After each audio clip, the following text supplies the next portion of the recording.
முதற்கண் எல்லோருக்கும் வணக்கம். என்னுடைய பேச்சை தொடங்குகின்றேன்.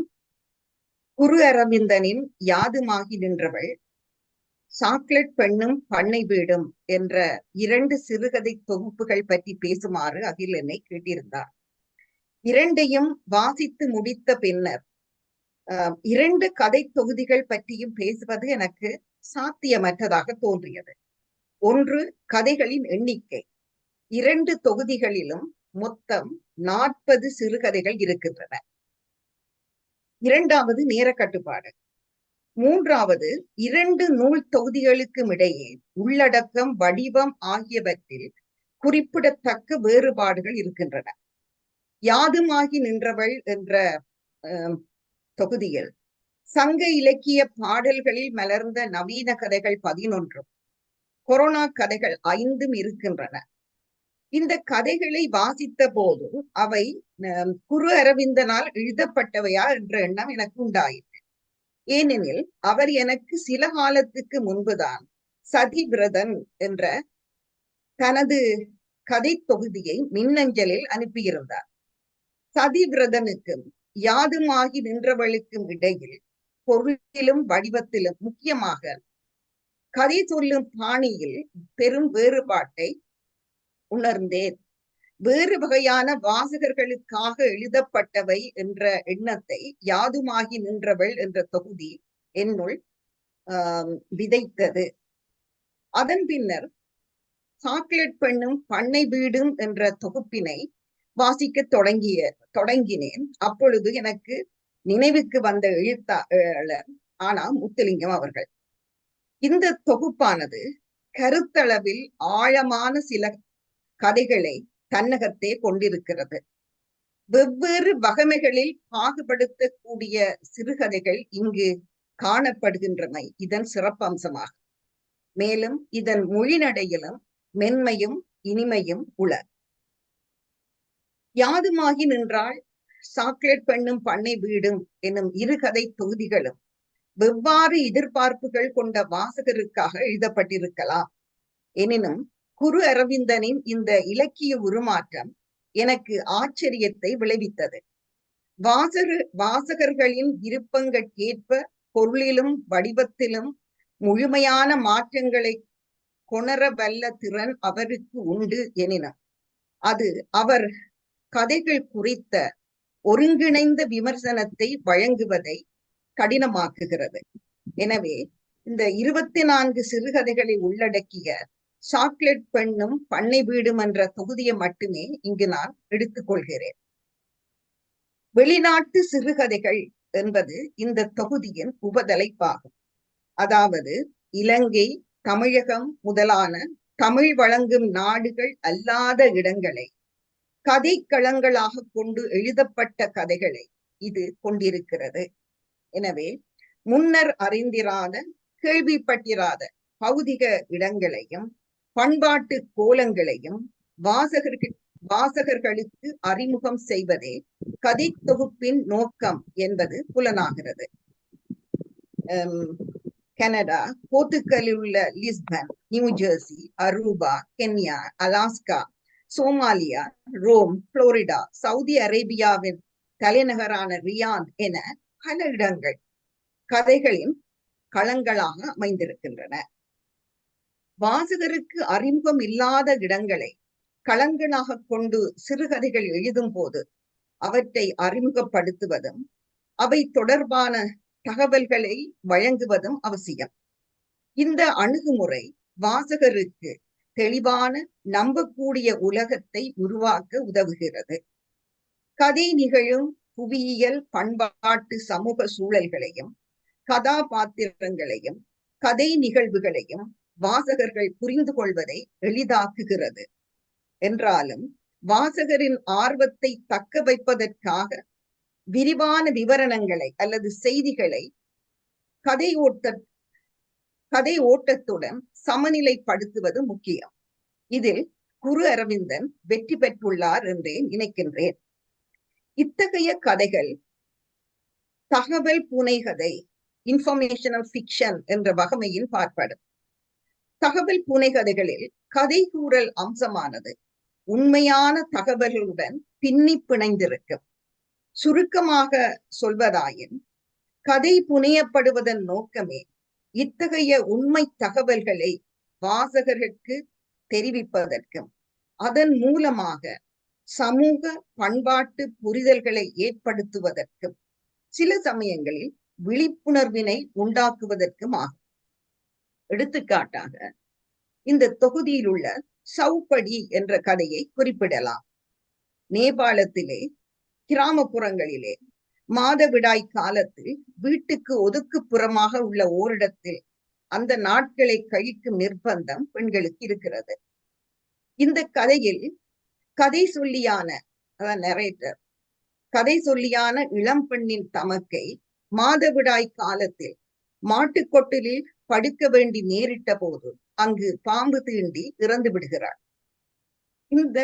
இந்த மாதவிடாயுடன் தொடர்புடைய சம்பிரதாயங்கள் பெண்களுக்கு உடல் ரீதியாகவும் உள ரீதியாகவும் பெரும் பாதிப்பை ஏற்படுத்துவதுடன் அவர்களின் உயிருக்கே ஆபத்தையும் விளைவிக்கிறது என்பதை கதை நேரடியாக சொல்கிறது. மூட நம்பிக்கைகள் மனிதனின் சிந்தனை விருத்தியை தடை பண்ணி கொண்டே இருக்கும். படிப்பறிவுள்ளவர்கள் உடனடியாக விழிப்புணர்வை ஏற்படுத்தாவிட்டால் இளம் பெண்களின் நிரந்தர சிறைச்சாலைகளாக மட்டுமல்ல கல்லறைகளாகவும் சவுப்படிகள் மாறிவிடலாம் என்ற பத்திரிகை செய்தியுடன் ஆரம்பிக்கும் இக்கதை இந்த வழக்கம் குறித்த விழிப்புணர்வை ஏற்படுத்தும் நோக்கமுடையது. இந்த கதையை எழுதியமைக்காக குரு அரவிந்தனை நாங்கள் பாராட்ட வேண்டும். தகவல் புனைவு என்று வகைப்படுத்தக்கூடிய இவரது கதைகள் சிலவற்றில் வரலாற்று செய்திகள் செறிந்துள்ளமையை அவதானிக்கலாம். இத்தகைய கதைகளின் பின்னணியில் கதாசிரியரின் வரலாற்று தேடல் உண்டு. எடுத்துக்காட்டாக வெற்றிலை தட்டில் ஒரு பாக்கு வெட்டி என்ற சிறுகதை 14ஆம் நூற்றாண்டில் யாழ்ப்பாண அரசுக்கும் சோமாலிய அரசுக்கும் இடையில் நிகழ்ந்த பெரிதும் அறியப்படாத வாணிக தொடர்பு பற்றியது.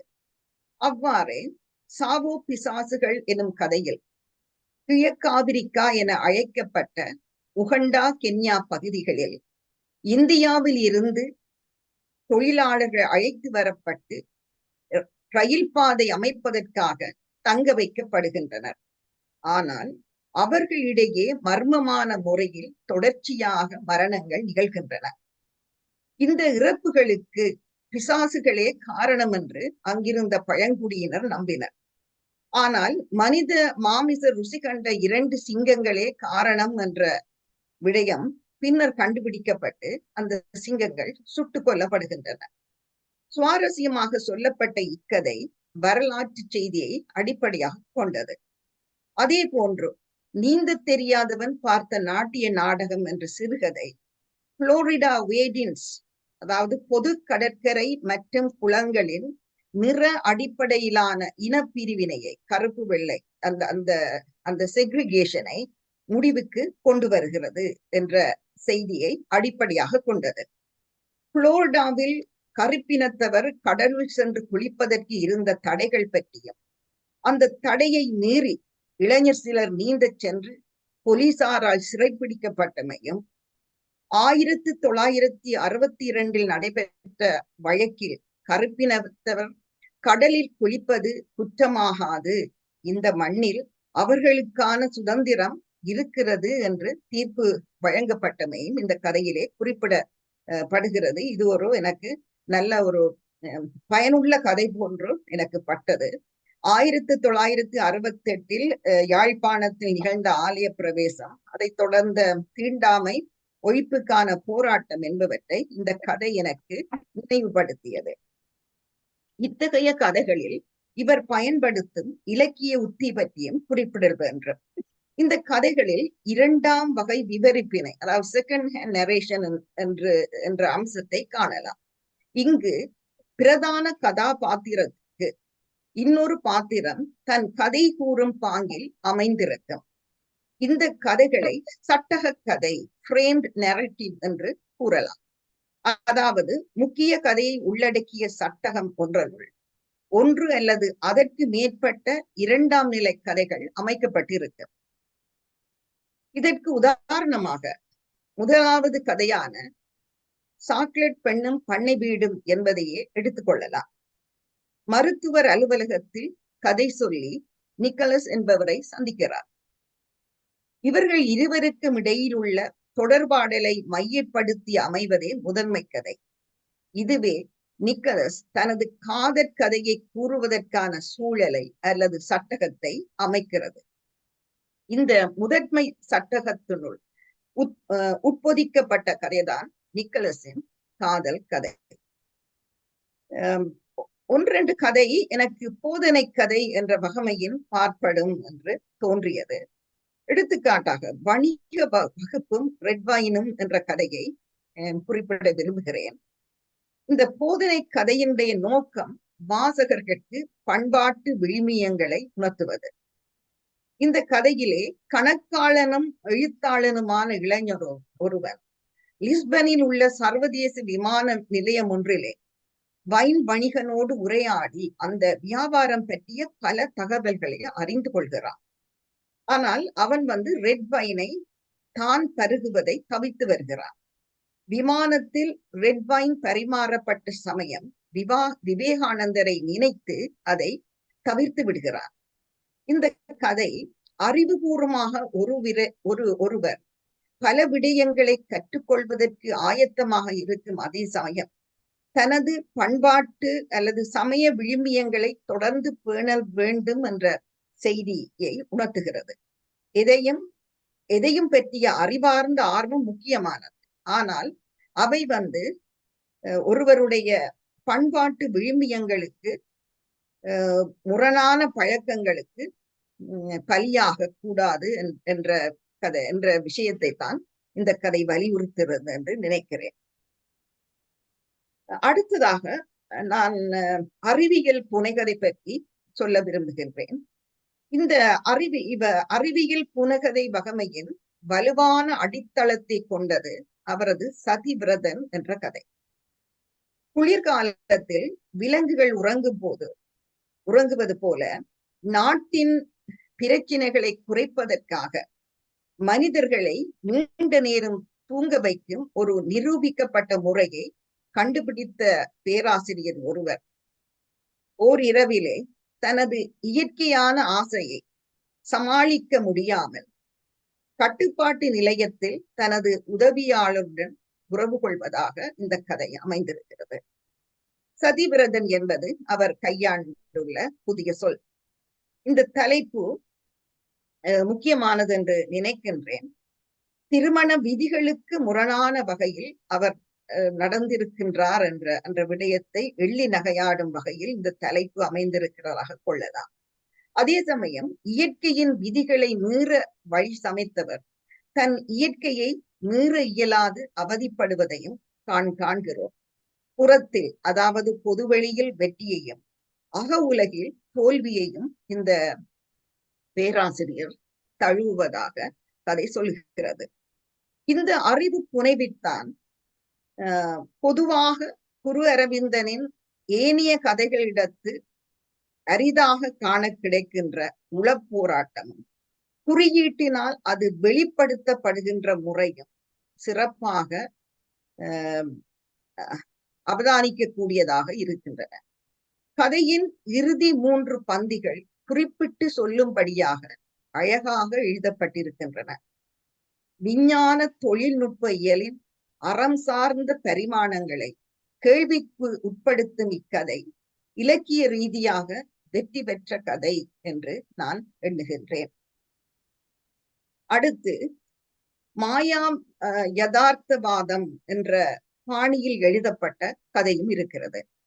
அதாவது மேஜிக்கல் ரியலிசம் என்று சொல்வார்கள். இதில் யதார்த்தத்துடன் யதார்த்த உலகிற்கு புறம்பான செய்திகளும் கலந்து வரும்.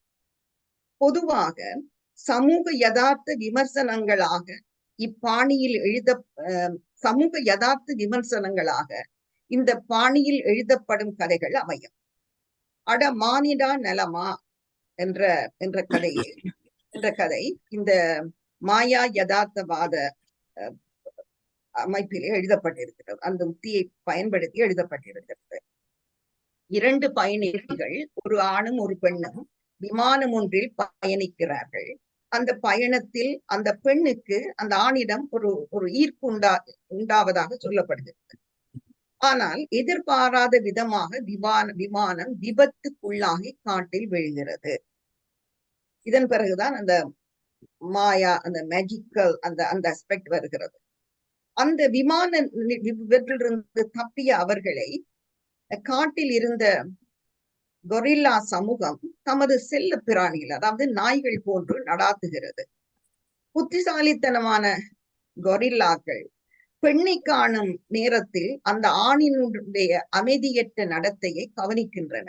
அது ஒரு பாலியல் கிளர்ச்சியை குறிக்கிறது என்று உணர்ந்து நாய்களுக்கு மனிதர்கள் நலங்கடிப்பது போல இந்த கொரில்லாக்கள் அவனை ஆண்மை குறைபாடு உள்ளவன் ஆக்குகின்றன. இதுகாரம் தன்னிடத்து ஆர்வமாக இருந்தவன் ஏன் தன்னை கண்டதும் அலட்சியம் செய்கின்றான், பாராமுகமாக போகின்றான் என்று பெண் திகைத்து போவதாக அந்த கதை முடிகிறது. இது செல்ல பிராணிகளை கருத்தடை, அதாவது பெரும்பாலும் நாய்களை கருத்தடை செய்யும் நடைமுறையின் விமர்சனமாகும். சிறப்பாக எழுதப்பட்ட சிந்திக்க வைக்கின்ற கதை. அடுத்து பொருத்தமான சூழல், அதாவது செட்டிங் என்று சொல்வார்கள். அந்த செட்டிங்க்கும் கதை பொருளுக்கும் இடையிலே ஒரு தொடர்பு இருக்க வேண்டும். அத்தகைய தொடர்பு சில கதைகளிலே மிகச் சிறப்பாக அமைந்திருப்பதை நான் அவதானித்தேன். அவற்றை பற்றி நான் சுருக்கமாக குறிப்பிடுகின்றேன். பொருத்தமான சூழல் பின்னணிகளை உருவாக்கி கதை கூறுவதை அவரின் சிவப்பு பாவாடை என்ற கதையில் காணலாம். சிவப்பு பாவாடை அந்த கதை இலங்கையில் இருந்து குடியேறிய ஒரு தமிழ்த்தாய் ஒருவர் தனது மகளிடம் அந்த ஆண்களுடன் தனது மகள் ஆண்களுடன் நட்பாக இருப்பது குறித்து மிக கண்டிப்புடன் இருக்கிறார்.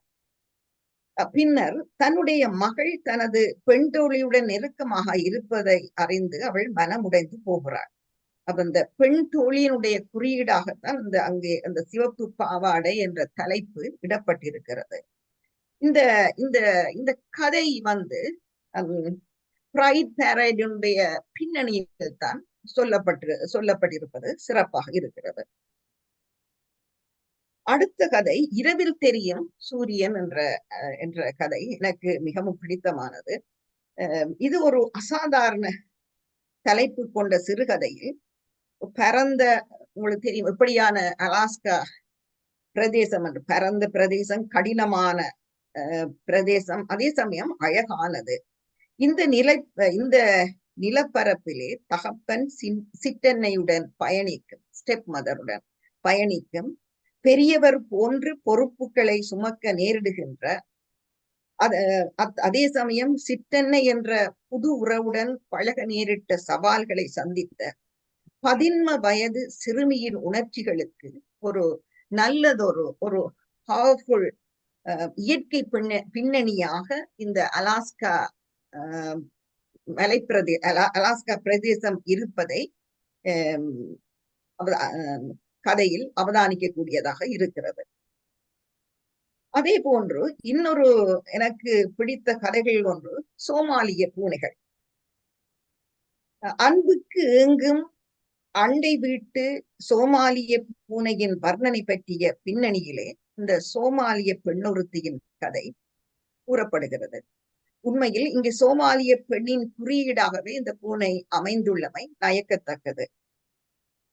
ஒரு சோமாலியம், அதாவது ஒரு சொல்லப்படாத காதல் தான் அந்த விஷயம்.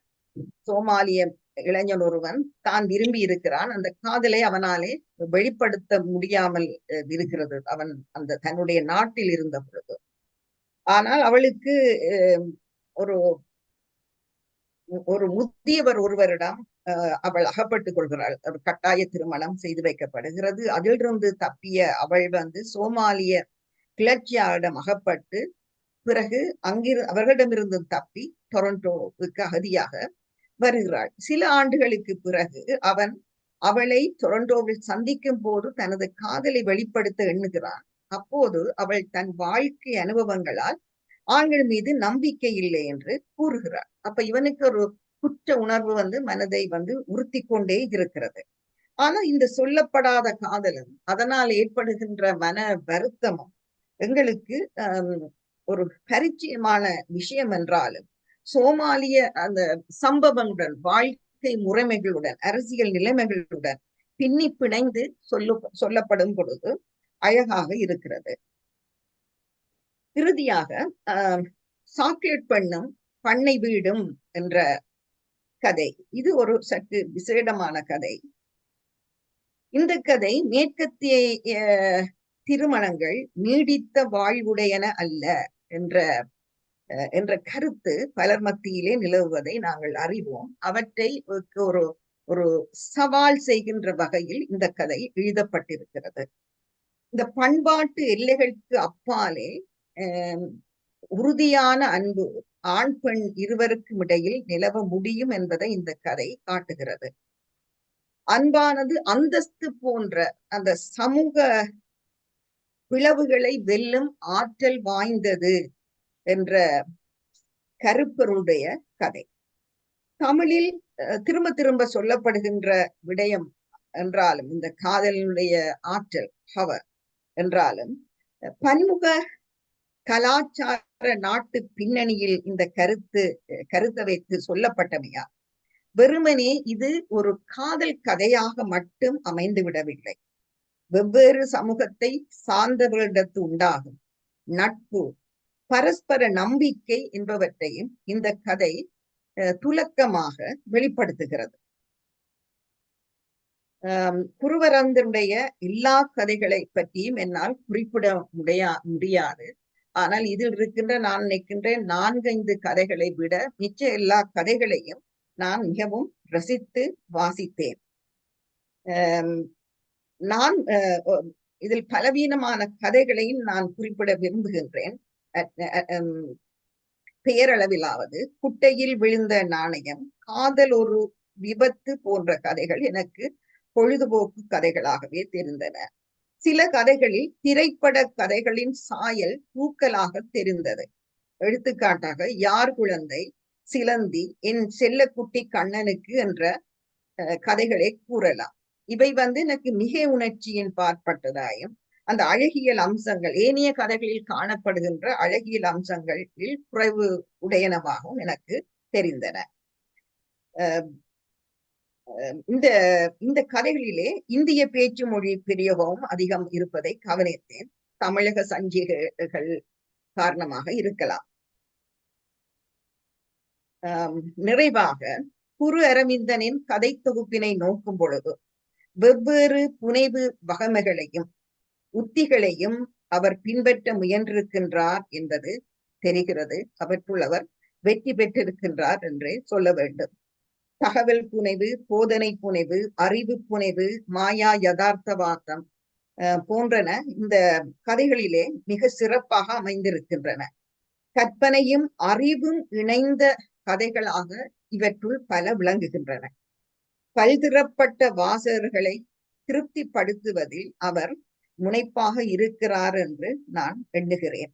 அவருக்கு என் வாழ்த்தையும் அகிலுக்கு வாய்ப்புக்கு நன்றி கூறியும் அமைகிறேன். நன்றி, வணக்கம்.